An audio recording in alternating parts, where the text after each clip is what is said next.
अस्सलाम वालेकुम स्टूडेंट्स। आज हम उर्दू की एक किताब का अपना काम शुरू करेंगे। Now open page number 16।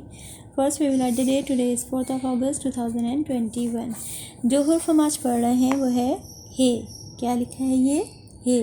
हे से हौज़। क्या बनी हुई है? हौज़। हे से हौज़। हौज़ किसे कहते हैं? हौज़ एक गड्ढा होता है जिसमें हम पानी भरते हैं, ठीक है, इसको कहते हैं हौज़। जैसे आपके घरों में टैंक होते हैं, टैंक बने हुए होते हैं जिसमें पानी भरा हुआ होता है, ठीक है, उसको कहते हैं हौज़। या इसको हम तालाब भी कहते हैं या स्विमिंग पूल भी कहते हैं। ये है, इसको कहते हैं हौज़, ठीक है। हे से हौज़। क्या होती है हौज़? जिस गड्ढे में पानी भरा जाता है उसको हम हौज़ कहते हैं, ठीक है। हे से हौज़ किस तरह लिखेंगे? नुक्ते पे पेंसिल रखिए, ऊपर जाइए, पीछे आइए, गोल घुमाकर नीचे लाएंगे और वापस ऊपर। हे से हौज़।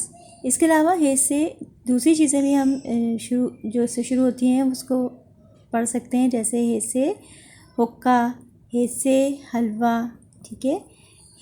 हे से हौज़।